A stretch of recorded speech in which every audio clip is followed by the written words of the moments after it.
A gente costuma pensar na democracia como uma ideia bem simples, né?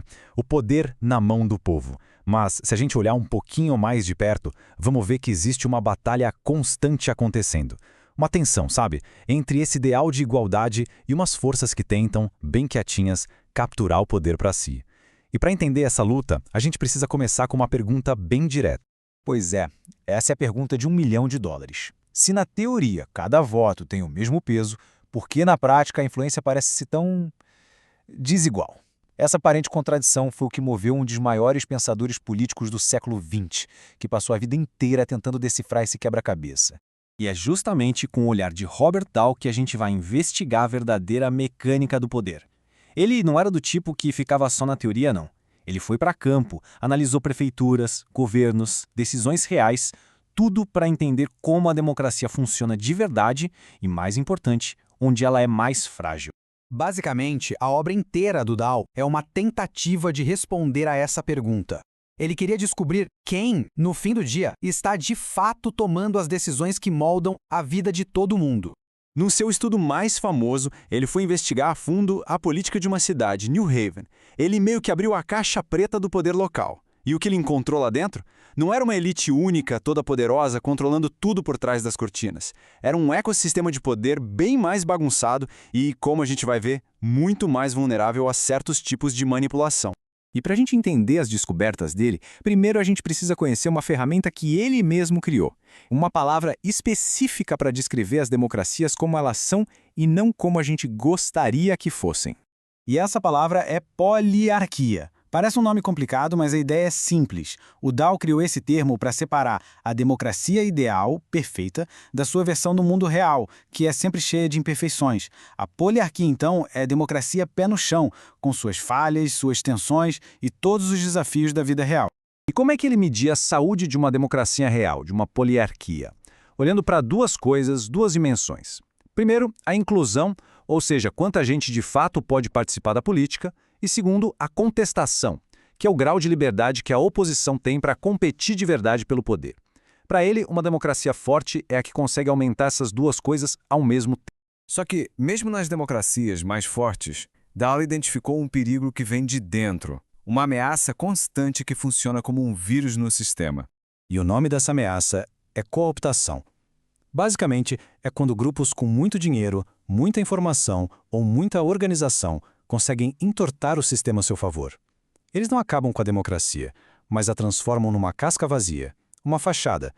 E aqui vem o pulo do gato na análise do Dahl. A cooptação não é um acidente, não é um bug no sistema. É uma tendência natural, porque os recursos, dinheiro, informação e influência nunca são distribuídos de forma igual. A grande questão, então, não é se isso vai acontecer, mas como a democracia pode se defender. O Dahl percebeu que essa captura do poder acontece de 3 jeitos principais. São 3 estratégias, 3 frentes de ataque que colocam a democracia em risco. A primeira é a mais óbvia, digamos assim. Ela não mira nos eleitores, mas nas próprias regras do jogo democrático.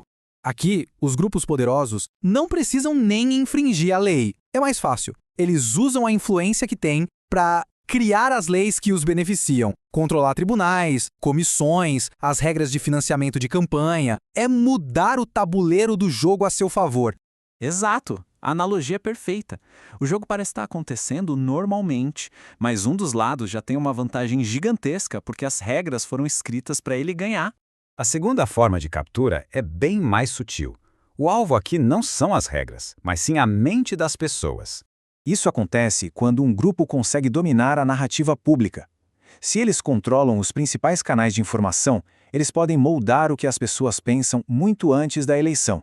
A liberdade de escolha do eleitor acaba sendo, na prática, bem limitada.